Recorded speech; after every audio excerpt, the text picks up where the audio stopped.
Circuit 42 would like to thank Pop Culture Paradise, Toy Anxiety, the Spawn Point Gamers Lounge, and Dragon's Lair San Antonio. Oh no, I found a Kieran. You're watching Akira? Love that movie. Well, I watched that the other day, yeah. That was the first anime that I bought on Blu-ray. You realize Great Mouse Detective is not an anime, right? I'm talking about Akira, fool. We're modeled stuff on Akira. Hey, so I'm explaining to Derek that Great Mouse Detective is not an anime, but he doesn't believe me. What isn't? Great Mouse Detective. Ian, what I tell you about an anime? Well, it's not. Have you ever seen it? No, it's not an anime. It's like almost like a Disney movie, isn't it? Yeah, it is. I'm just trolling Derek. Sorry. I couldn't remember which side I was supposed to be on, whether it was or wasn't. We were talking about how apparently the "Let Me Be Good to You" scene was almost completely cut out of the movie. No, I haven't actually seen the movie. I just know what it is. Sorry. Oh, it's really good. It's got Vincent Price as more. It's basically got Vincent Price as Moriarty. That should tell you everything right there. That's insane. Yep. No, I've heard it's really good. I have a friend who was like obsessed with it and was like, "You have to watch it. It's like the best movie." And I was like, "Okay, that's a bit much for a mouse movie, but I'll give it a shot sometime." It's got Basil Rathbone in it, so that's pretty good. Nice. All right. This is how most of our shows start. We just start with this jabbering about something. It's become like the new thing that we don't really have an introduction necessarily. Like, Cool. We just sort of go on about something. I'm good with that. Yeah. Randomness is a good thing. It's the spice of life. The thing is, like, I was doing this for a little while, and then someone told me, "You're ripping off the Nerdist," and I'm like, "What? I've never actually had to listen to it." And then I listened to it. It's like, God damn it, they ripped me off in retrospect. Damn you, Chris Hardwick. Damn you, Chris Hardwick, and you getting taken off AMC again. Oh my gosh. What happened to him? He seemed like he was doing pretty well, and now he just gets in trouble all the time. Really? Well, wasn't there some controversy with the whole Talking Dead thing? Nothing I heard. There was, but I mean, I'm not gonna lie. I haven't watched Walking Dead since probably season 2. The farm season. I like the farm season, but I'm just weird like that. That was a good Yeah, season. no, I quite liked it. It was good. I just stopped having I went on tour and then it was like from then on it was like, I don't actually have time for this.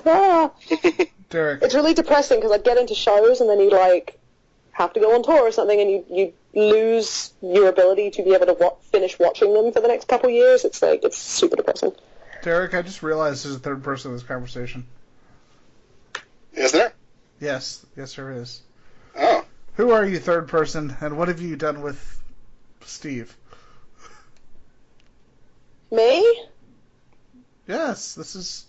He's tied up in the corner, Well, I demand, lots of money and a Starbucks, or you're not getting him back. See, this is the difference between being Lisa Ortiz and being Steve. If you're Lisa Ortiz, she kisses you on stage. If you're Steve, you get tied up in the corner and ransomed. Which either one could be a good time, depending on the situation. So, should we give context to the Lisa Ortiz story, or should we just leave it right there? Let them Google it. I think people should Google. I think people should exercise their Googling ability. I think it's a really good skill to have these days. Well, yeah, but if you become a compulsive Googler, you'll just never leave the house. And you This go is blind. true. That's bad. That's if you masturbate, dear. Oh, okay. And your hand will fall off. You know what? It's funny you mentioned compulsive Googling though. It's like I went through a period of about maybe 2 weeks where anytime someone would say something I didn't know, I just started compulsively Googling. And it was like the worst 2 weeks of my life because I had my phone in my hand constantly. So But I you learned a basically lot. were the 21st century. Yeah, I guess. Except And that's how Kieran found out about My Little Pony. we don't really spend our time on the internet actually learning things. We spend it playing Farmville and Words with Friends in my case. I've avoided Farmville thus far. I have too, but... We need to start playing Words with Friends together. I will fuel your addiction. Oh, let's do it. Let's do it. Let's do it right now. Fucking interview. Fucking podcast. Let's play Words with Friends. The entire podcast consists of the three of us playing Words with Friends. So as we play Words with Friends, for those who don't know, who are you and what do you do? No worries. My name's Kieran Strange. I have a funny accent, but that's not the only thing I can do. I'm a singer. I do sort of like pop rock music. I play a lot of anime conventions, a lot of geek conventions. Yeah, super high energy shows and super positive life messages. So that's kind of my MO. So how did you get started? Because I know you got started really young. Well, when I was a little, like tiny little kid, my mum bought me this, like, you know those kid drum kits you buy, and they're practically made of cardboard, but kids really dig them. Well, my mum bought me a little drum kit, and with my neighbor kid, we would sit and we'd sort of write our own songs together and come up with our own lyrics and perform them for our family. And I think I was about like 5 or 6. Maybe a bit younger. No, probably younger at that point, probably like 3 or 4. And so that was kind of like my first sort of introduction to music. Then, I went through primary school, which is, I think you guys call it elementary school. It's sort of elementary, middle school. I went through that and, I had like sort of singing groups with people and we'd write lyrics together. I was always kind of like an outcast at school, but I found a couple friends that I sort of got along with and had things in common with. And we would sort of sit and write lyrics and write songs and that kind of thing. And then I sort of gave up for a bit because, I looked at the reality of the situation and was like, I'm probably not going to get anywhere with this. I'm getting A's and everything. I should probably focus on my studies. And went to a couple more gigs when I was 17 and was like, I can't ignore this. I have to do this. So I just sort of started, I picked up a guitar and just sort of started trying to write music, and I've sort of tried to do everything myself, like, in-house with me and my team, as opposed to sort of branching out and using record labels and that kind of thing. So it's been fun. I mean, I'm enjoying it. It's a slow uphill climb, but I really love it. Right on. Now, quick question, because I know you're at San Japan. I know I think you're at Sabaton, too, where our Arizona co-hosts were, right? No, I don't think so. I know that Professor Shy Guy might have been there. That might have been what I was thinking of. He's who I was touring with at San Japan. I did go to a couple of others this year. I went to MatsuriCon, which was really cool. So, sorry. No. Go ahead. I'm going to just sit here and babble. What was it that made you want to start going to anime shows and start touring that way? Well, I kind of always wanted to do it. As soon as I found out that it was an option, like my first cons were in the UK. My first con was a Southampton con called Minami Con, which means like South Con, and I think it was about 300 to 500 people. It was very, very small. It was a super, super small like college, almost more like a college con, and but it was the first time I'd ever been somewhere, and I'd kind of met people because, I'd discovered Japanese RPGs and anime and that kind of thing, and I'd always kind of been into gaming, and I'd been a huge Sonic the Hedgehog fan, huge Pokemon fan, that kind of thing, and I discovered this insane sort of community of people who all had the same attitude as me and like the same interest, and it was so bizarre to me, and I loved going to cons for that reason, and I got into cosplay and that kind of thing. And but I never realized that there were music acts at cons until I came to the States and I went to some US cons, and I saw like that there was actually quite a big sort of music presence at a lot of these cons, and lots of raving and the dance and masquerades and live music and that kind of thing. And I had a friend down at San Japan San Japan was actually the first con I officially guested at, and he was like, yeah, like, we like your music, let's put you on and see if people like your stuff. And he really sort of took a shot in the dark with me, and it was awesome. I loved it. From then on, I was like, this is it. This is the kind of shows I want to do. Now, I can't remember the name of the panel that I saw you, because I actually didn't know about your concert when I was there. But I remember it was a panel that could best be described as Whose Line Is It Anyway? For voice actors. Oh my gosh, was that the one with Lisa? Yeah, that's why I made the comment about you and Lisa on the stage. Yes! Yeah, that was you. I think Brett was there as well, right? Brett Weaver? He was. Brett was there, and I'm trying to remember who the other one was. I know it was the host, who's actually a friend of my friend's, Carlos. Like, he's actually started doing a national game show at conventions. Grego. Yes, Grego. Yeah, Grego's games. He's grand. I love Grego. No, oh, dude, that was so funny. I got asked last minute to be on it because a couple of other people couldn't make it. And Ken Wallen, the director of guest relations, was like, "Look, we have a spot. Do you want to come embarrass yourself in front of the attendees?" And I was like, "Yeah, sure. That's pretty much my MO at conventions. Let's do this." I usually end up on at least one panel where I get to embarrass myself in front of attendees, so I'm okay with that. Yeah, it sounds like a good time. Yeah, it's what cons are about, right? Like Exactly. So, well, if not, that's my experience. So, random question of randomness here. So, you made mention of interest that you've had since being into the world of anime. So, what's your take on Pokemon Go that's coming out next year? I'm excited because I've decided that with Pokemon Go, I sort of want to start getting back into the fandom a little bit. I'm one of the original 151 snobs. So Nice. I've kind of resisted. Well, it's nice, but it's also stopped me from enjoying any of the new games. And my roommate actually got. Oh gosh, which one did she get recently? I think she got X. It was X or Y. It was one of the two. And she played it, and I found out as she was playing it, like I had no idea she'd never played a Pokemon game. And like to me, it was like I just assumed everyone had played a Pokemon game. Like especially because she's always been a gamer, so it was really surprising. But she's really been enjoying it, and like I've kind of been watching over her shoulder as she's been playing it, and it looks really good. So I want to give Pokemon Go a shot because I really want to get back into the fandom and really like start enjoying the games again. So I'm gonna drink the Kool-Aid and go for it. I think. I kind of like the concept of real-time, real-world Pokemon capturing. Like you're wandering through the supermarket, right, and you your phone actually goes get off. to just there's one right there. It's like it seems more realistic. Right. Like I don't know, I'm pretty excited for it. I get pretty nervous when they do gameplay changes. Like I'm really excited for the new Final Fantasy VII remake, but I'm really nervous about the battle changes they're going to make. So Yeah. I've never been very good at the real-time stuff, so we'll see.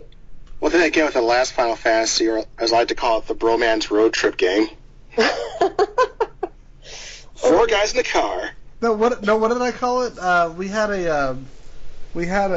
had a guest on here for cosplay circuits, and we were basically making jokes about how it's like, let's put a boy band and just make them the Final Fantasy characters. That's basically it, right? It's like, let's make like this J-Rocky band, but just give them weapons and give them classes. Let's do this. This sounds like a really...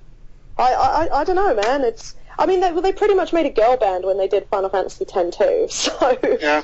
But it's very Gem of the Holograms. The funny thing about that is that everybody seemed to be like, oh, this is so stupid. It's like, yeah, it's meant to be they're making fun. They're clearly making fun of how stupid Final Fantasy is. I didn't enjoy it. I wouldn't have enjoyed it on a serious level because there was nothing serious about that game. Yep. It's like a joke sort of, it's like a little joke at itself. I thought it was pretty awesome. Pretty much. It's like they like you said, they toss. It's like a girl pop band, and hey, we're gonna toss Titus in here at the last second for reasons. Because he's alive. But Titus is girliest one of all. Well, they have to have a lead singer. It's like we found Meg Ryan. Oh, wow, he does look like Meg Ryan. Oh my gosh. Dude, you know what? I love that game. Like, Final Fantasy X is probably my second or third favourite of the Final Fantasy games, but I could not stand Titus. I wanted to kick him in the face. Well, especially during his laughing scene. I know it's supposed to sound bad. You should probably stop doing that. That's why I like Yuna, because Yuna's like, is this kid kind of thick? It's like, you should probably stop doing that. We were watching my roommate play it because she bought it was her favourite Final Fantasy, and she bought the HD remaster. So she's playing. Yeah. By the way, the HD remaster was so terrifying because it was like all of the main characters were realistic, but all of the background characters were still super flat. And they're putting it on the PS4, so it's going to even look more bizarre. It's ridiculous. It was so bizarre. It was like I thought they were remastering the whole thing. Like I was like, when we were playing it, I was really confused. But anyway, she gets to the laughing scene, and me and my third roommate have both had a couple drinks at this point, so it's a Friday night, and we're keeled over dying because we can't get over how we didn't notice the scene the first time round. But come on, I it actually is had best that. laughing. I had that laugh as my text alert for like the longest. No. Why would you do that to yourself? It's not the worst. It's not the worst thing I've had as a text alert. All right. So here's a question.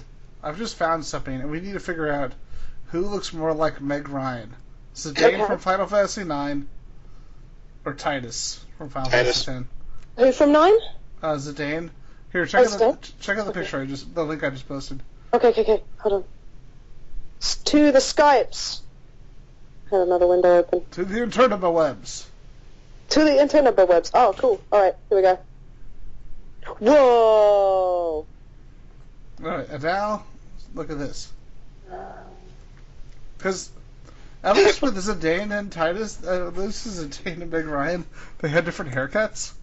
But look at this. They have the same exact haircut. Oh. Titus. I think it's actually that Zidane looks more like Titus. I think that's kind of what's going on. Hang on, let's have a look here. I Oh, miss that... Final Fantasy IX, especially after playing Final Fantasy X. I think Titus, man. I think Titus looks more like Meg Ryan. I don't know. Do you think we'd get in trouble if we somehow found a sound clip of the laugh and had that as the opening for this podcast? Yeah, let's do it. But everyone will stop listening. No, do it. Just like Just do it. yeah, just do it, man. Make your Like dreams come true. Every 10 minutes in the podcast, just play it. Just random filter it in the background. It's in the back. Ha, ha, ha. What was that? back Every there? time someone says something funny, it can be the laughter. Yeah, but this is Circuit 42. You said someone saying something funny, so that will never happen. Oh. Oh, You've pretty clearly funny. not listened to trying any our of our. best, man. You've clearly not listened to any of our shows. I did. I laughed a little. I thought it was quite. No. amusing. I was joking about our shows. Oh, play the laugh track. Ha, ha, ha, ha. No, you got to get the fucking laugh track from what's that piece of shit everybody loves? Big Bang Theory. No, that's Where- not that shit everybody loves. Trust me. Where they laugh at everything. It's like, oh no, I walked into the room. Ha ha ha ha! That's so hilarious. It's like, Sheldon made the same joke he's been making for 6 seasons. Oh, wanna- this I wanna find a got mashup paid for the of- first few years. I want to find a mashup of like Titus's laugh and Mandark from Dexter's Lab. And just sync them Oh together. my god. Do it. Do it. Which when you think about it, pretty much almost the same laugh. Yeah, it's kind of sad. I wonder if you layered it, it would just harmonize with itself. It sounds Just- beautiful.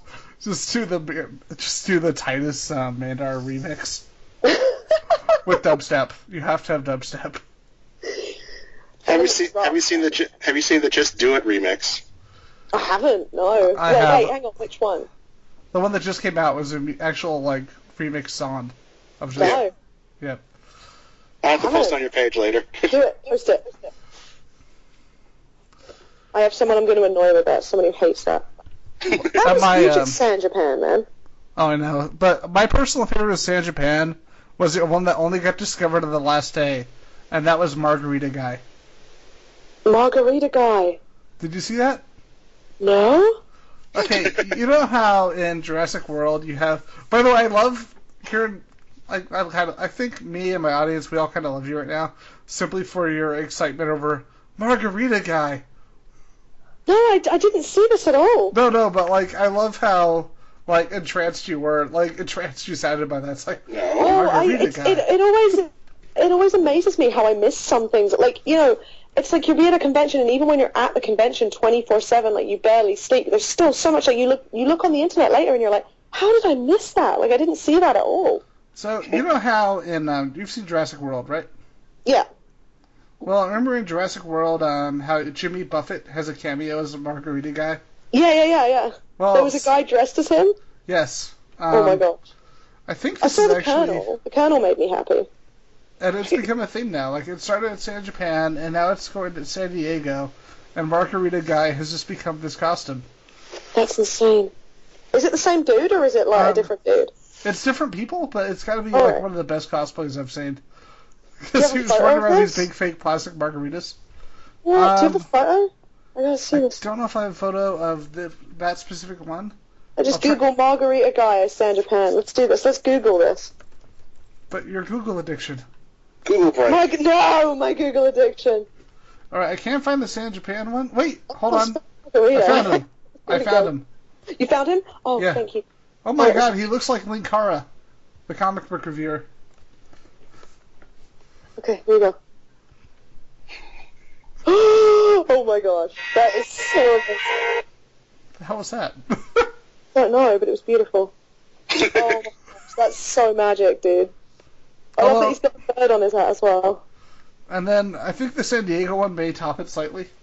Because Okay. the San Diego guy, while he doesn't look much like Jimmy Buffett, he's dressed exactly like Jimmy Buffett.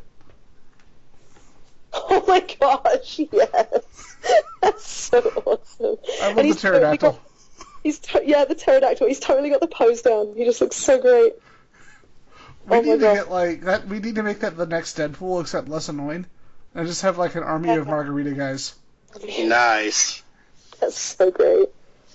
We could all just wander around cons together. Yep. With margaritas. So, can we have real margaritas though? Can this be a thing? Well, it depends on the con. I mean, in Austin probably. Let's do it. It's like we all go to HeroCon. Is that Kieran Strange? No, I am margarita guy. Drink. I'm margarita guy. Leave me alone. Is that real margarita? No. Of course not. Maybe sort There's of. children. Maybe sort of kind of. It's like you're cool. it's like you're Jacket clearly drunk 42. by the end of the con. You're welcome. Followed me on Twitter. I don't know about that Circuit 42. They're crazy. I bet they're okay. That Ian Derrick is a little weird, but you know. This is also true. It's because of my obsession with the margarita guy, the world's greatest superhero. That's so great. I've still got to figure out what I'm cosplaying for YomaCon next weekend. Margarita next guy. time. I should just, do it. I should just do Margarita Guy. Just do undercover cosplay like freaking Anamia did when she went as Master Roshi. Oh, yeah. That was awesome. I want to get an Iron Man suit so I can do that. Well, Plus, I can look really badass at the same time. Yep. Now, you realize this has just evolved into us looking up funny things on the internet, right? Yeah, this is basically what's going to happen. We were talking about Google addictions, and it became a self-fulfilling prophecy, basically. All right. Well, I will send you a picture of Master Roshi, as Anime as Master Roshi, and then we'll attempt to get back on track. Alright, we can do this. I believe in us. Oh my gosh, that's so awesome. And that's Anamia. Oh my god. And she didn't necessarily tell everyone that was going to be that was her.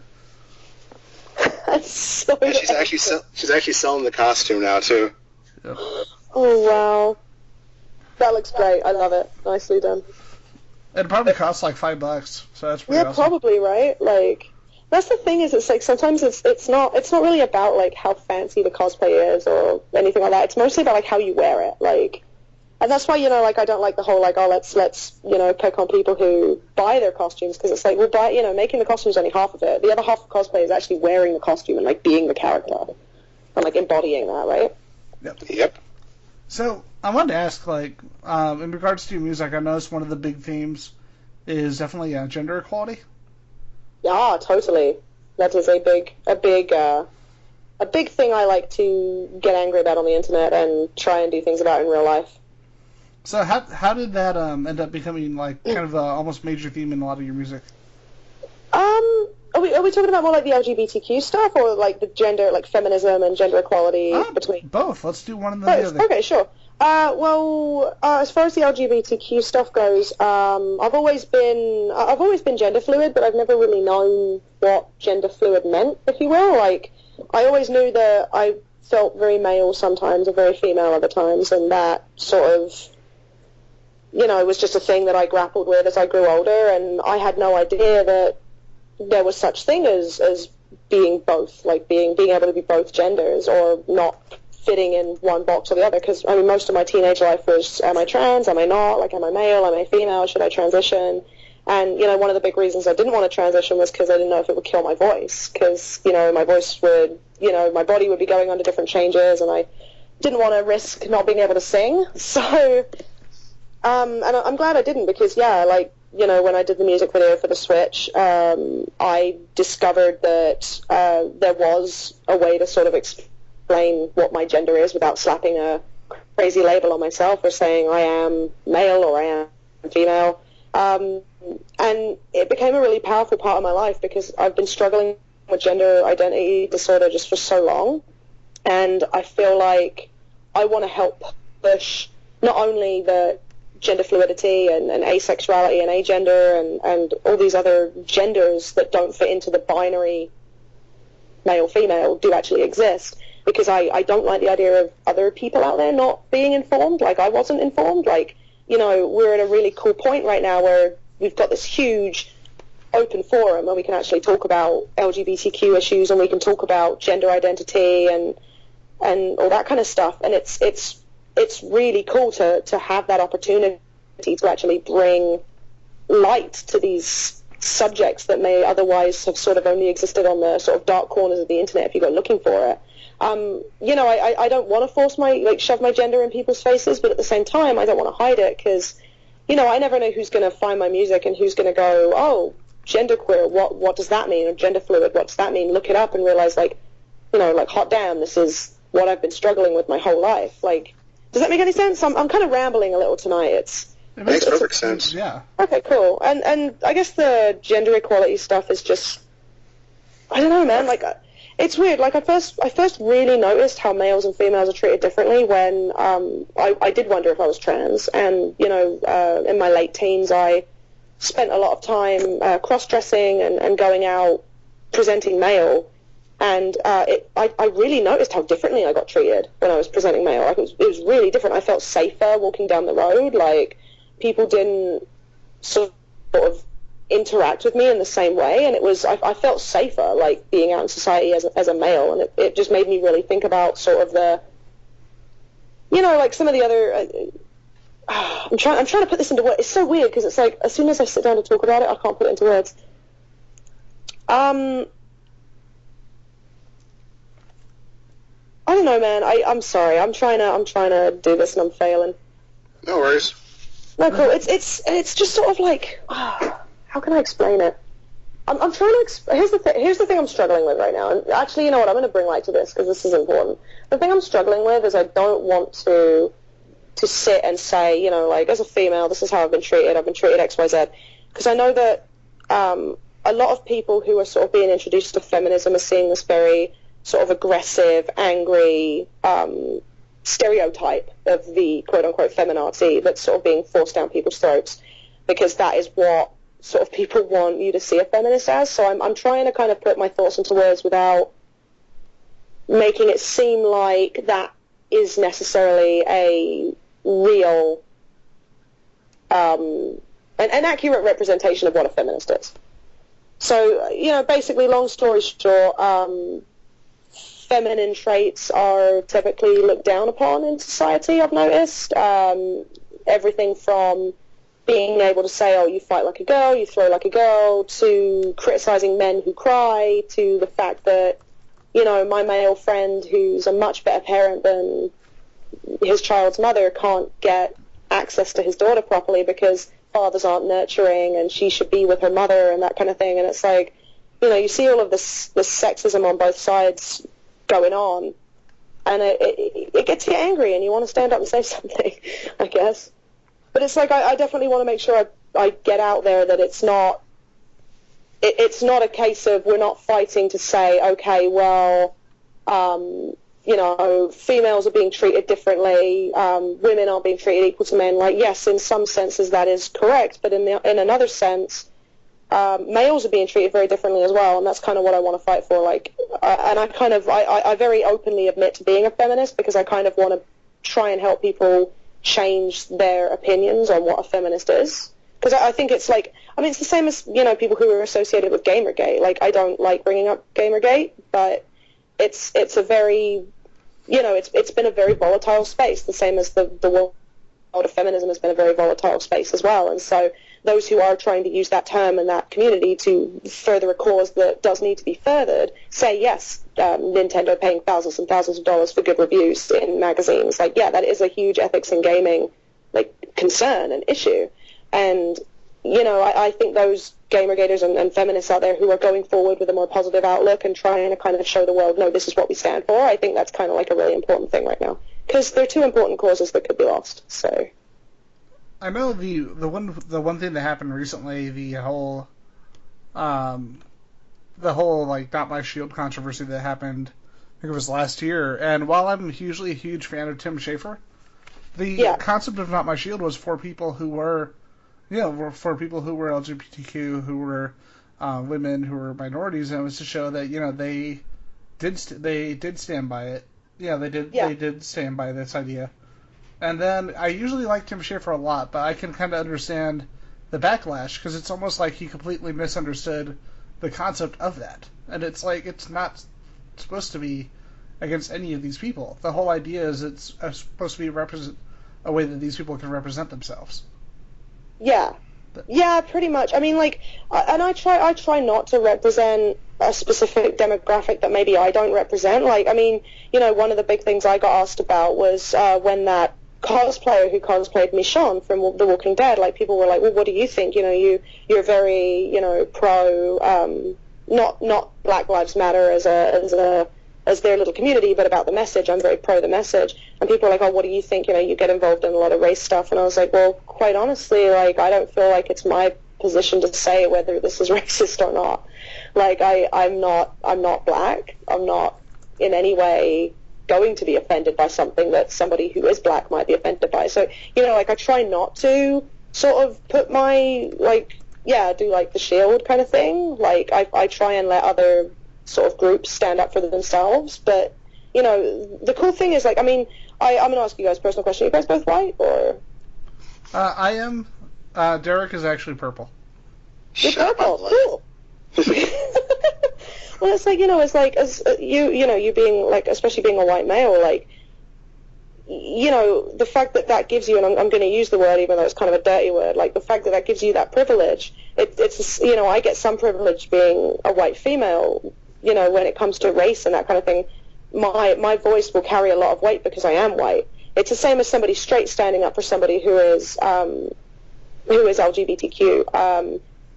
While you can't tell these people how they feel, at the same time, if they were just complaining, they would look like a minority complaining, because you, as somebody who doesn't have a dog in this fight, who isn't involved in this in any way, it's like straight allies for gay marriage. It's like, it's not going to affect you. It doesn't matter to you whether gays can get married, because you don't ever want to marry someone who's the same gender. But the fact that you are willing to stand up, your voice carries so much weight. And it's like, if a lot of the black community came out and had said, yeah, this is really racist, this is really bad, I would have probably stood by them. But I can't sort of put my words in their mouth. Does that sort of make sense with the whole shield thing? Like, that was kind of my take on that anyway. It's like, on the one hand, you've got to be ready to jump to someone's defense, but you've got to let the person who's being victimized by it sort of decide that they are being victimized. Exactly. You can't sort of slap a label on it and go, this woman's half naked, this is offensive to women. It's like, why don't you let the women decide if they're offended and then get angry with them if they're angry? Like, you know what I mean? Like, right. It's better to get angry with them instead of getting angry for them. Yeah, because, you don't want to, I guess it's like, being a woman or being bisexual or gender fluid or whatever, I'm always very appreciative of people who will stand up and defend me and really rush to my rescue and really help me out if I need to be protected. But at the same time, I love it when those people let me do my own thing first and let me defend myself, unless I'm like, Gondor calls for aid. Please come. Yeah, because it's the whole idea of, like, I forgot what it was. Oh, perfect example. Remember, I'm assuming you watched Looney Tunes when you were a kid, right? Watch what, sorry? Looney Tunes. Looney Tunes? Yeah. Yeah. Remember Speedy Gonzales? Oh, yeah. Remember what happened when they decided to take Speedy Gonzales and Slowpoke Rodriguez cartoons off of Looney Tunes because they thought it was offensive to people who are Mexican? Didn't the Mexicans basically stand up and say this isn't offensive to us? Yeah, they actually loved the character. Yeah. And it was like, it's one of those things where if, like, like you were saying, if the people that it represents, either in a positive or negative way, are bothered by it, stand with them, but don't just assume that it's going to offend them. Yeah, and that, you know what? It's that assumption. Like, it just goes back to, like, you know, assuming makes an ass out of you and me. It's that assumption that actually causes more trouble than it stops. I remember.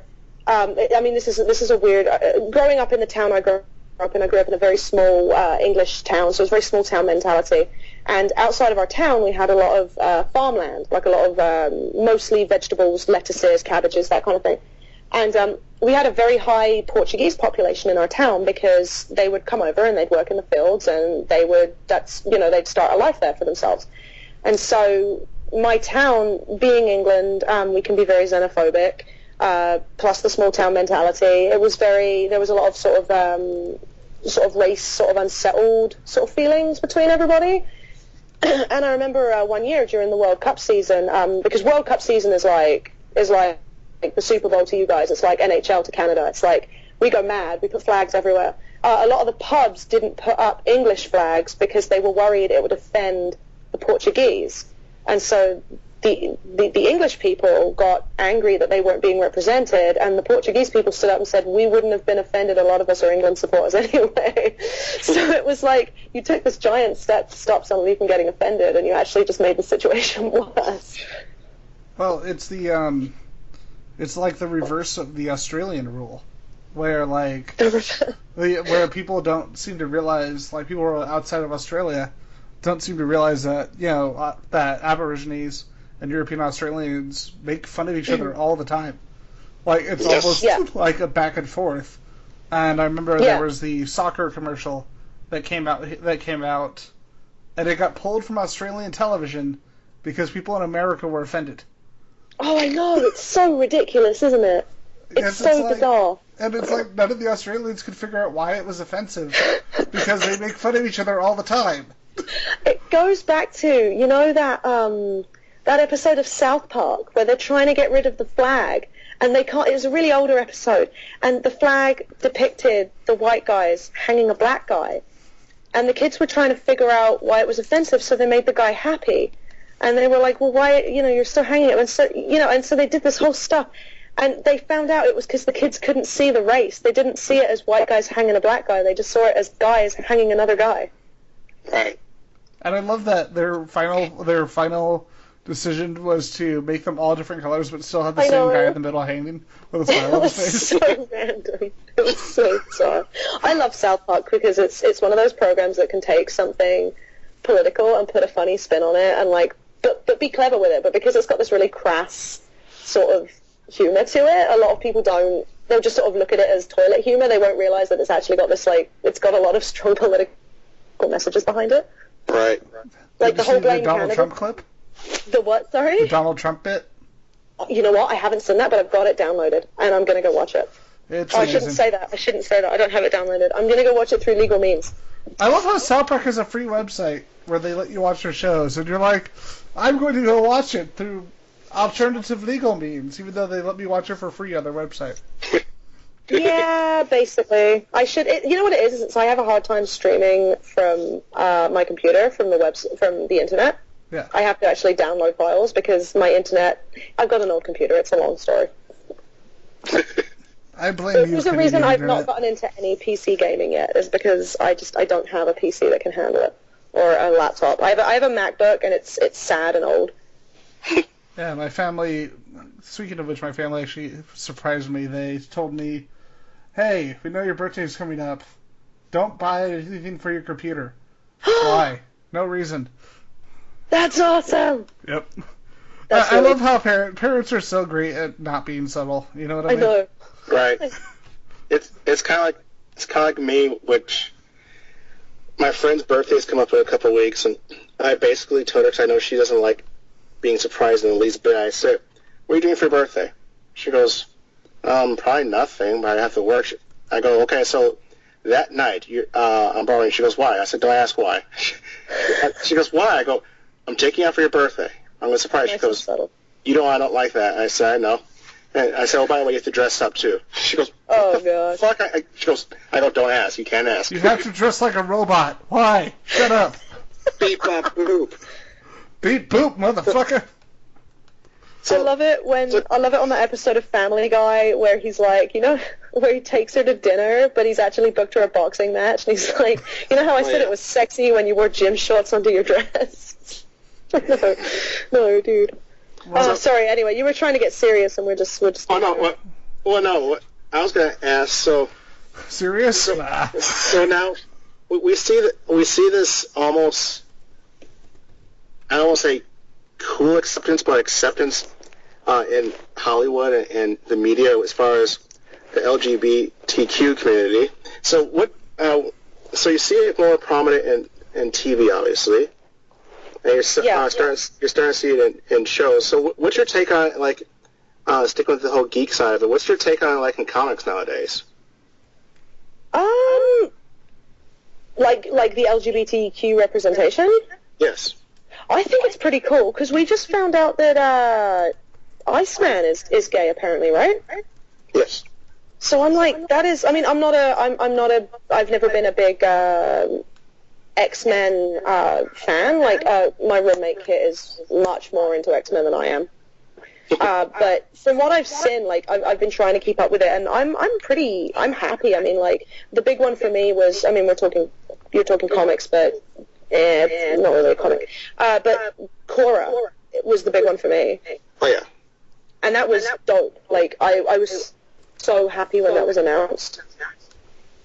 I'm echoing myself. Who is that? That's coming in from Derrick's end. I sent him a subtle message, but he just couldn't fix it. Oh, I'm echoing. I didn't really look no, out. everyone's echoing off you, dude. Do you have your headphones on? No, let me go grab them. Oops, my bad. Best host ever. Well done, mate. That's always the first one. That's like the plug it, like unplug it, plug it back in again for Skype. So you do have headphones in. What was it? Steven Universe was another one that actually kind of went under the radar. Yes. You know what? I'm okay. So here's this weird thing. I don't know if you've read my bio, but I have very high functioning autism, and one of my big things is I can't watch new shows. It like freaks me out and preoccupies me. I have this list. I should probably put it on the internet at some point, so it's really quite funny. I have a list. It's like 2 pages long of TV and movies that I need to watch, and Steven Universe is on there somewhere. So but that actually got bumped to the top of my list last week because I had a friend who was explaining to me that apparently there's two characters that function as one or something. Yeah. Because they're in love and they're a same gender couple. It's pretty much the fusion dance. That's so dope. That is so cool. The funny thing is, like, I remember there was an interview with Scott Lobdell, the X-Men writer, and I think John Byrne, and they were talking about North Star because they had the wedding of North Star that Marvel did, and North Star has been a gay character since like 1991, right? 1992, and it just kind of always. Like, X-Men fans knew about it, but most mainstream people didn't know who the character was. And it was just kind of interesting. I didn't know until a couple years ago. Yeah. And it surprised me that the character had been, like, out, like, openly gay for that long. Because that, like, early 90s is, like, that was when the LGBTQ movement sort of went through a little push. Yeah. So, I mean, I could see it working, but I'm like, that's so cool that they were that ahead of sort of everything else. It was funny though, because I've talked to Scott a few times, the writer of that particular comic, and I love what he said. He actually said I'm really glad that I told that story. I'm really glad I did it, but he said we probably did it in the worst possible way because it's a story where it starts off with this really emotional story where you find out that this baby was actually born with HIV. Okay. But then it goes into full 90s comic book mode, and for some reason they have a giant fight, and everyone's really poorly drawn. And then he has this monologue in the middle of his fight about how he's gay. What? Yeah. Yes. I do. Let's see if we can find this. Oh my gosh. That's awesome. Like, that's so brutal. It's like you're starting. Go ahead. You're starting to get more and more characters like stick with Marvel. You have Hercules, who may or may not have a thing for Wolverine. Yeah, right. And it's like, that's kind of the stuff that I prefer, is the stuff that it's... Oh, well done, you found it. Yeah, I'm just going to hear your reaction to this. Okay, so he's running at the screen, and he's saying, for a while I am not inclined to discuss my sexuality with people for whom it is none of their business. I am gay. Boom. Good for you, buddy. But it's so That's awkward, a distraction, though, right? Like, it's so awkward, though.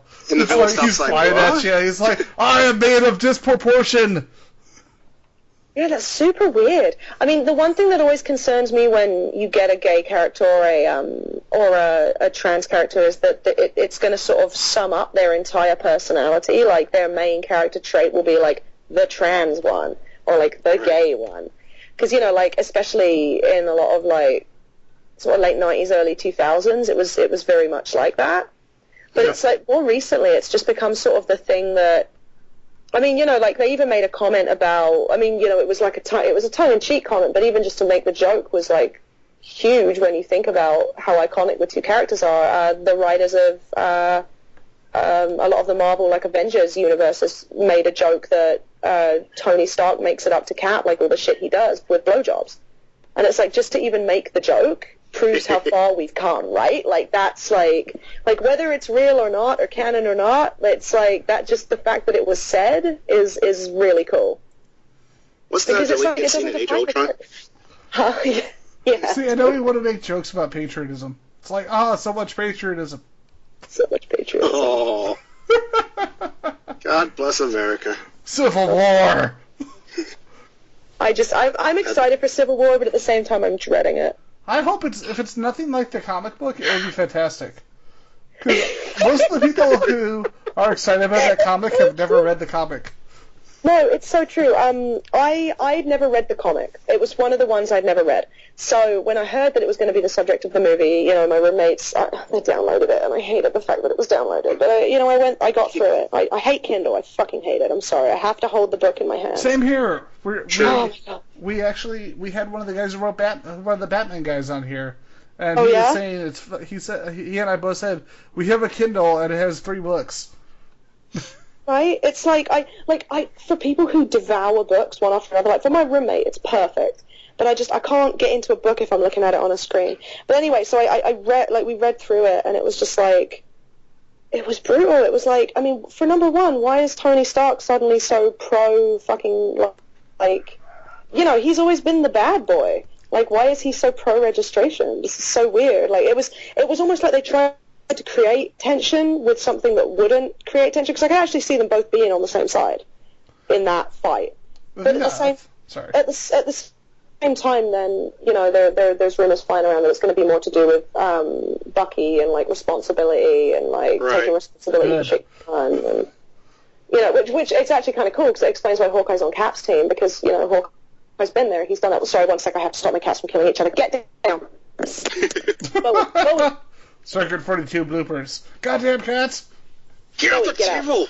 No, my one cat, Bowie, he picks on my other cat, Tesla. He's super, super mean to her, and she's just in here with me chilling out because she doesn't want to be picked on, and he came in to piss her off. Sorry about that. Anyway, it explains why Hawkeye's on Cap's side, because, you know, Hawkeye's been brainwashed, and he's done horrible things, and he's probably killed people because Loki brainwashed him in Avengers. So it's like, it kind of explains why he would take Cap's side, which then is like, why would Nat take... I don't know. There's a lot of cool character stuff that I hope isn't going to get lost in, you know, the 50 million bajillion fucking characters they're trying to cram into it. So... Hey, who cared about cramming? It worked for Days of Futures Past. It worked for Onslaught. Wait, no, it didn't. I I love how everyone became sad. Everyone actually flinched, and everyone felt everyone else's flinch. Was what's so great about that. No, it bothers me. It's like, you know, I mean, it's cool that Spidey's getting a cameo. I'm hoping we don't have to go through his agonizingly long... They've already said that Uncle Ben's death is not going to be in the movie. Yeah, they've already said that he's going to be he's already going to be Spider-Man. There's no need to explain that. Yeah, because we know, man. We know everything. Uncle Ben died. I've seen it twice now. It's cool. We got this down. But it's like, you know, Uncle Ben dies, and it won't be a big thing if it happens again. But it's blah, cool. blah, He's blah, getting great power. blah, blah, blah, great power, responsibility, something to do with Mary Jane and wanting a car, something to do with wrestling. I made my own. Now, look, I suddenly learned how to screen print in a night. Woo! I don't know. It was cool. That was actually one thing I liked about That should have been movie. the origin right there. Like, you just narrated it. Just boom, boom, boom, boom, boom, boom. Spider-Man! We'll get Morgan Freeman to narrate it, and it'll be done. And then... And the dinosaurs died. And then he learned to screen print overnight. Because Peter Parker. Oh my god, I love it. But yeah, like... I'm a goddamn superhero. Like, it's cool. I mean, I don't hate Black Panther. I didn't really like Black Panther, but I don't hate him. But it's like, why is he randomly there? And why do we have to put up with someone else from fucking Agents of S.H.I.E.L.D.? Like, go away. You have a TV show. Go away. I don't want you in the Avengers. It's like, you're not Coulson, leave. Oh, please, am I alone? Am I not alone? Well, I like the show, but Coulson is the best part of the show. Or maybe meanwhile. I was gonna say, you're not Coulson, you're not May. Don't come over here. Yeah, I like Hill. I don't hate Maria Hill. She's pretty cool. She's got like a bit of an attitude. And she's got a better show, too. Yeah, but it's like I also don't. I mean, to me, okay, unpopular opinion of the week. I look at the advertisement for Agents of S.H.I.E.L.D., and it's like 6 boring people with boring hair stood in front of a boring screen wearing boring clothes with guns and no emotion in their eyes.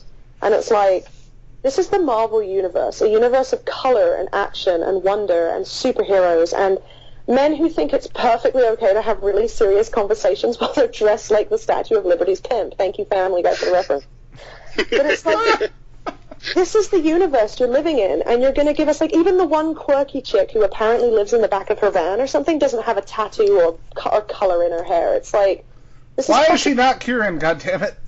No, it's like, why is it so dull? It's like, I can't support, as somebody who's done, like, who's got friends in the acting business who look alternative, who are fans of this stuff, and knowing that a lot of the fans of Marvel Universe also have a more alternative look, I can't get behind a show and put money and time into a show that doesn't celebrate that part of its culture and that part of its audience. I'm sorry. I think the problem is that for some reason, Agents of S.H.I.E.L.D. doesn't realize that Netflix is already doing that, and they've got their corner. They've got the area for, like, the darker shows. Dark and brooding. Oh. Yeah, like, I think, is it The 100 is a Netflix original? Is it? No? Or is that I can't remember what The 100 is. I don't remember. But it's like, you know, all those bloody shows, all those sci-fi, fantasy, dark, you know, it's like, even Arrow's got bloody colour in it. Like, come on, like, it's just, you know, it just bothers That's me. what I I love about can't The see Flash. The Flash is that. basically a live-action comic book, which is what it should be. Right, much, that's what, if Agents of S.H.I.E.L.D. was like that, and then someone said to me, oh yeah, but they're government agents, and I'm like, Penelope Garcia, Spencer Reed, that Abby girl from Well, even the X-Files got silly, remember? Yeah, like, you know, even Sully had, like, an interesting hair color, but it's like all these women just look like, I mean, this is the raging feminist coming out now, but it's like all these women just have that same traditional beauty standard of long, boring colored hair and natural makeup, and they're all wearing dark clothes. You're watching a show made by Joss Whedon. These are all the girls that he wants to date. Oh, I don't know. No comment, man, no comment. Because we all love Joss Whedon. That's the other thing, is it's like, it's fucking Joss Whedon. You know, you created Willow and Kaylee and Jane. He created Dollhouse. Yeah, oh yeah, I suppose. Dollhouse started off kind of weak. It got really good, really quick. The problem is that apparently the studio... Watch past the first 6 or 7 episodes. Okay. Because the studio pretty much tried to push it as a more traditional show and try to make it more Fox. Yeah. And only when they were like, oh shit, our show's pissing everybody off, let's let Joss Whedon do it. And then all of a sudden you got the musical episode. Yeah, and it's like, the thing is, it's like, you know, when you look at something that's made by Joss Whedon, I mean, even when you look at the Avengers movies, and it's like, you know, like, they're so full of life, and it's like, okay, maybe the show is funny, maybe there's some good parts of the show. I don't know, I haven't seen it, I'm not interested, but it's like, you know, when I look at the promo, I don't get excited. Like, when I look at, you know, the promo for The Flash or something, or even Arrow, it's like, I get that little, like, ooh, that looks good. But, you know, credit to the show. I'm going to Google it right now. Let's Google Agents of S.H.I.E.L.D. Let's have a look at what pops up. Credits to the show, Agent Coulson has a flying car. Yes. Oh, okay, that's pretty badass. But then again, that's just yeah, look, like there's no personality there. All 3 women look the effing same. And slight spoiler, he's missing a hand now. Also, slight spoiler, you don't have to say effing on this podcast. We are not. Okay, I just say it sometimes out of. I've said fuck several times. Oh, Fuck good shit. point. She has. It's just become a But part too of our bad. vernacular I have- that we don't I even have a notice. question. I have a question. I'm going to send you a really boring piece of concept art. One sec. Okay. All right. That sounds fun. Those two blokes, are they brothers? Are they brothers? No, I'm asking a serious question. Are They're they not. They're not. What the fuck? They're They're not. the same. But come on, she's wearing maroon. Oh, she's wearing a slight purple color. Oh, that one. Look how daring she is with her polka dots. Oh, this looks like a great show. I don't Now, even like. don't- To be honest, the most interesting part of it is that one guy's woolly cardigan thing he's got on, and you can't even effing see it because the other chick's standing in front of him. So cardigan guy and the polka dot girl. The best part of them is that they're both British. Oh, wow! There's color right there. Just give him a British accent. Oh yeah. I That's can't even. Man. Anyway, let's get off this because it's going to turn to a So, rage so cast otherwise. here's my unpopular rant here. Go for so- it. I love a popular round. So, my personal hatred, as far as the Marvel Cinematic Universe, Mhm. outside of the first Captain America movie, was the progression of really bad villains in the Iron Man movies. Oh, dude! As much as I love the Iron Man movies, they were magic. It was Wait, come on. William like the last Sadler as one? the president was the best bad. Wait, he wasn't a bad guy. Really, I Whiplash, that's all I gotta love say. that William Sadler played the third one? president, though. That made me happy. The third one with the dude that's just like, I'm gonna start blowing Oh, people Ben- up because I feel like. Ben Kingsley, I had such hope. But the only thing is, if you watch the short film, it It made explains up his for it. character a little more. It actually made up for it a little bit for me. Yeah, Oh really? Oh okay. Yeah. but all I gotta say is Whiplash. Oh no, you know what? I didn't hate Whiplash as much as a lot of people Well, Mickey did. Rourke can make things awesome just by being there. Except Yeah, when you like- know him in person.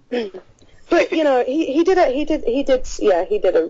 job. did the best but- what we had with. Yeah, we did what we could. But I mean, you know, the way I look at it is like, Iron Man is just that cool that the movies rocked even with shitty bad guys. This is true. The one Right? thing, I've got an unpopular rant too, and it actually stems from Iron Man. Iron Man 3 I probably do has the have- best dialogue of any of the Iron Man movies. It did. It easily had the best writing, and you know why? Shane Why? Black.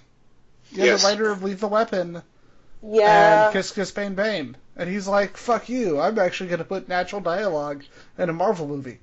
And I overall, loved it. I loved the dialogue. overall, It's Iron like- Man 3 was the best one out of the trilogy. Yes. It's the one I've seen the least, but I did enjoy it. I thought it was.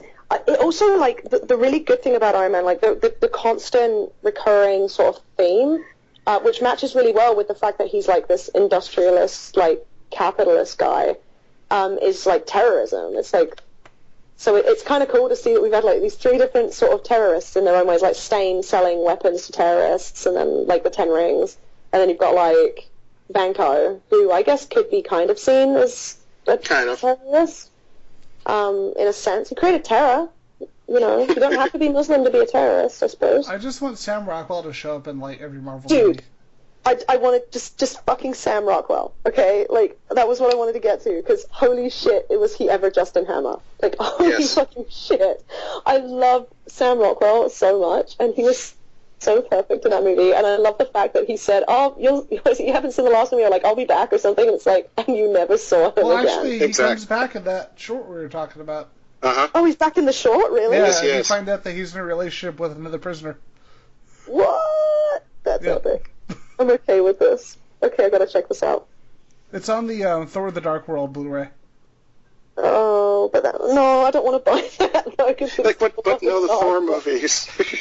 See, the weird thing, I got a debate today with somebody over the Thor movies because he was telling me, "Oh, the second one was better." It's like, no, not really. What? I wasn't. How is any? Okay, I'm sorry. I'm gonna get too loud for this podcast. How is? How I'm is glad it Dan's like not here because he's also a fan of the second one and the first one. God-related, spiritual, satanic, and otherwise holy? Was the first Thor worse than the second one? Well, because I don't know, because the first one was was a lot of fun, and it was Yeah, it was- Kenneth Branagh being crazy, which is always good. If you ignore the fact that, you know, the love interest was totally forced, it was an okay movie. Like, And you have sassy Kat Dennings, too. yeah, so it was okay. And, you know, but, like, the second one, literally the only part of that movie I enjoyed, like, not even joking, the only part of that movie I enjoyed, well, there's two parts. One was the reveal of Loki at the end. Right. And I saw a meme today that was like how Odin normally sits and then how Odin was sitting, and I'm like, what? And brain blown open. Literally the only decent part of that movie was when Loki pretended to be Cat. That was like the only good part of the movie. Forgot about that. It's literally, right? It was so bad. That's the only redeeming piece of that. And apparently the way Actually, they I like the opening. I like the opening, but because it seemed like every D&D movie I'd ever played put into real life. And then the moment they get to the real world, it gets was boring. pretty badass. You mean other than the D&D movie? Yeah, shut up. That didn't happen. Man. You were drunk. I want to roll to steal his pants. What do you want his pants for? Nothing. I just want to see if I can do it. Is there any Mountain Dew? They're actually, I've heard a rumor around the interwebs that they're actually going to try give that a go again with it. Sorry, Jeremy Irons is everyone, including the women. Exactly. It's like he just walks into the room. So someone looks over to him, and he's clearly him wearing a wig and a dress. And that's the entire movie is just this happening with dragons in the background with like really bad blue screen. And I would watch. It's like Gamers 2 was great, man. It's like what was it? Was it Donald Glover when he was talking about Michael Cera's Shaft? He said, I would watch that movie so much that I would go broke. What was it? Why does it Michael Cera just play Shaft? Yes, make this happen now. Exactly. The internet can make it happen. The internet. Well, I don't know. I don't know whether I want to believe that the internet made Ryan Reynolds happen. I kind of think that that leaked trailer was sort of the leak, quote unquote. The leaked trailer. Just like that leaked Avengers 2 trailer that came out the day before the movie. The day before the day was supposed to come out. Yeah, I'm so excited about that though. Apparently they've really pulled out all the stops for it, and I'm really excited. I don't, from what I've heard, I don't think they're going to be able to fuck it up. Like, unless they really tank it. I mean, there's a chance. Awesome. We're all kind of getting our hopes up, so. We all got our hopes for Fantastic Four too. So shut the fuck up. No one got their hopes up for that movie. No one got their hopes up. I'm sorry. I wanted that to be good. I wanted it to be good too, but I didn't get my hopes up. The thing that was so disappointing is that you had a director who was genuinely talented. Yeah. And you had a really good cast, and Fox was all like, Hey, I don't understand why they were like, we need to stick a random black guy in, so let's just make it the guy who's, you know, who's got a sister, but make the sister white, because you can't have the only female being black, because, you know. Well, the irony is that he was the best actor in the movie. Yep. Oh, they should have, yeah, I don't know, man. They should just make the whole Fantastic Four black and be done with it. Yes. I approve that. And then Dr. Doom should be played by Michael Cera. Yes, agreed. Michael Cera's Doom. Why is Doom so short? I don't know. Michael Cera should be Thing. It should happen. with just orange makeup on. Okay, I kind of want to watch that movie because he would pull it off. I can top that. If you want to kick it back to old school Fantastic Four, Michael Cera as Herbie. Oh dear Lord. Oh. That's a name I actually haven't heard in a really long time. I love the different reactions. This name I haven't heard in a long time. That's unforgivable. I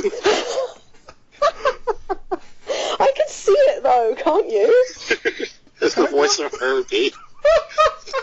Like, could you imagine, like, if you made Michael Cera's voice kind of computerized, it would totally work. Like, imagine him in Juno or something. Yeah, the funny thing is about Cera, it seems like he's more doing the shit he actually wants to do now that he's no longer a big celebrity. Yeah, pretty much. He's just having fun. Like, was it Wet Hot American Summer, the first day of camp? He's funny as shit on that. And it's like Children's Hospital and coming back to Arrested Development and looking exactly the same as he did before. I liked him in Arrested Development. That was a good one. I think if you don't like Arrested Development, you might be a bad person. Yes. This is very true, though. And you should probably die in a fire. Going back to Fantastic Four, so you take the best part of that movie. I haven't seen it. I refuse. You take the best actor in that movie and you place them in a not sequel but continuation of Rocky.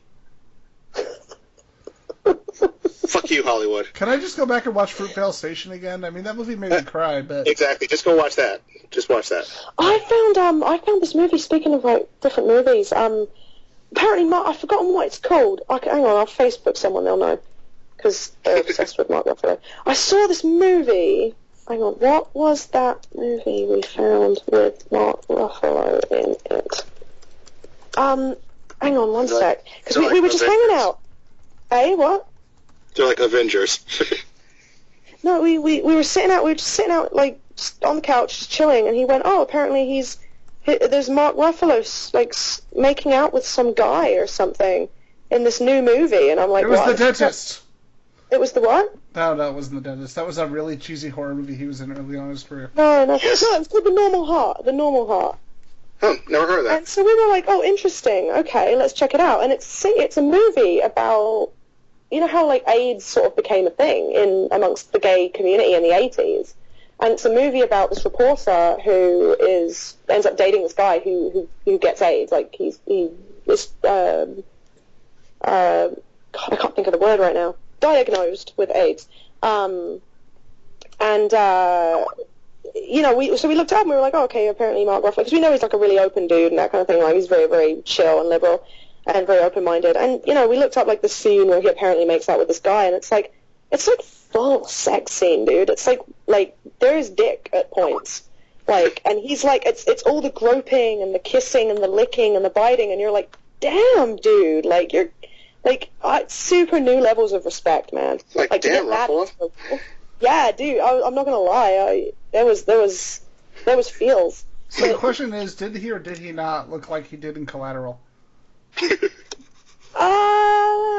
remember how he looked in Collateral? Unrecognizable? Yes. No.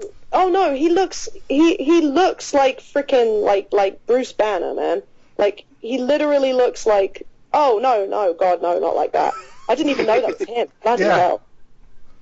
But I love his porn stash / goatee. What is going on with... No, Have you seen the I wish movie I could Collateral? unsee. No, I haven't, but I wish I could unsee. Collateral's a fantastic movie, actually. Yeah, it is. Good movie. I don't want to see that. It's so scary. No, he looks like him. It's really badass. Check it out, The Normal Heart. It looks. We're gonna watch it at some point this week. Definitely. But, yeah, it looks pretty good. All right, so unfortunately, due to times and due to all the crazy bananas, we had to bring the show to a close. It's all good. I've spent most of this show babbling anyway, so. We're at Circuit 42. You've brought it in. I'm sorry. Pretty much. Feel free to come and hang out with us again. Yeah, no, anytime. I was going to say if you want to come back on the show again. Yeah, sure. No, now we've got this was like the cursed interview. We've like cancelled like 3 times on this. It's been ridiculous. Our next show is like 9 months down the road. I got dragged out to my mate's house last night, and I was like, "Oh, that's fine. Like, you know, I can hang out there if she needs me there. I can hang out there and do the interview there. I'll do it like over the phone or something, or like, you know, if the internet isn't working and I couldn't get any credits or any service, it sucked. Oh no, yeah, my roommate just made me pizza. Oh, thanks. It's Kieran's like, gotta go. Pizza's here. All right, and so with Kieran's Pizza, let's bring this episode to a close. Because if you don't, and remember, go check out Kieran on the Facebooks. Where can they find you on the Facebooks, by the way? It's facebook.com/Miss Kieran Strange, I think, is my page. And then I've got like a profile as well as Kieran Wonderflonium Strange. Do not bounce. That's her real name. You can find me on Twitter and Instagram and all that, just at Kieran Strange. Oh, awesome. And with that, thanks for having us. Yeah. Definitely. Make sure you listen to her music or she won't give you any pizza. No pizza for you. So, this pizza's slightly burnt anyway, so. She'll stick her mean cat on you too. So. I will. The mean cat, not the nice cat. The mean cat. The other cat's gone back to sleep. The mean cat's been kicked out of the room. Oh, by the way, before we go, you should watch Collateral. You know why? Why? It's by the director who made Heat and Manhunter. Oh, okay. And second, if you ever want to see Tom Cruise play an absolutely terrifying villain, where you actually like him. Oh. Yeah, apparently he actually went through not only full weapons training for the movie, but he actually went through pretty much hitman training to find out how not to be seen. Now I'm Googling it. I recognise this movie. Oh, no, Yeah. I need to see this. This was one that came out, like a while ago. Holy crap. But here's the crazy part. These are the people who have supporting roles in this movie. Mark Ruffalo, Peter Berg, freaking Javier Bardem, and Jason Statham, literally playing his character from Drive. He's only in the movie for a whole second, but you could tell that it is clearly his character from Drive. Oh. Okay, yeah, no, I like Statham. This has got to happen. All right. So that's what I'm watching tonight. She watches the beginning of the movie and stops. God damn it! Can't do this anymore. I'll check it out for sure. Awesome. Thanks, man. Definitely. All right, guys. You have a great night, and we'll try. We're kind of backlogged, but this should be up within the next week and a half. Sure, no worries. Thanks so much for having me, guys. I really appreciate it. It's been a blast. Thanks. Have a good night. You too. Go enjoy your pizza. I'm going to enjoy tacos. I will. So good.